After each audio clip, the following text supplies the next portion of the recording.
Hello and welcome to IABM TV. Today I'm joined by Penny Westlake, Director for Europe at Interra Systems. Penny, welcome to IABM TV. Thanks, Ben. Can you start by telling us a bit about Interra Systems? Well, Interra Systems, we're a fairly specialist company. We work in the area of video and audio and data QC, which is basically quality control.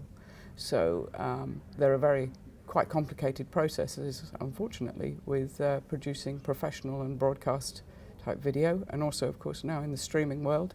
And it's necessary to have systems that can accurately and reliably tell you if there's an error, and if there is an error, where it is. And that's what we specialise in. Okay.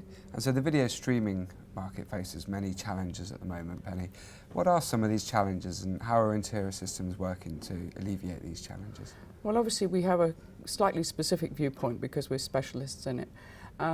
We are part of the sort of media analyzer market, and by that I mean we start with things like encoder manufacturers and those kind of things. We have tools that are used in laboratories and research institutes. And so when we see new technologies coming, we're obviously quite involved at quite an early stage. Then at the moment, people are still looking at how these new streaming services that are coming online are going to work. They're looking at how they can monetize those services, and also they're looking at how they can improve the quality of what's going out on those services. People are still, I think, very much in learning mode about how this really works. Yeah.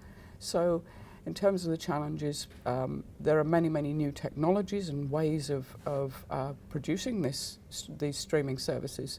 So a lot of people are still looking at how you build these things, and at the same time, from our perspective, looking at how you measure things.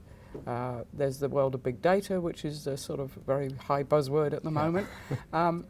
Correspondingly, you get an awful lot of data potentially back from user devices and that kind of thing. And all of that data, when we've got it, how do we use it? What is it useful for? How can we improve what the offerings are? And also, as more services come online, how can you effectively compete in those markets? We're obviously interested in the quality end of it. Subscribers can move services very fast, and anybody who is starting up a service or running a service has to consider that someone may decide, oh, this is not good enough, and move, and they don't have to wait 2 minutes to do it. Yep. So you must work very closely with your customers then, Penny, throughout the whole process. Absolutely.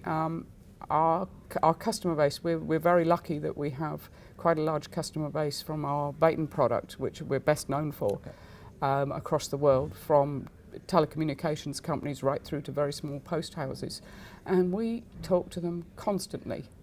Obviously we're obsessed with service because which is a good thing. We have to be. But we talk to them constantly about how we can improve things, what new checks and tests we can incorporate into our product, what kind of difficulties they're having, and at what point in their workflow chains they need additional help.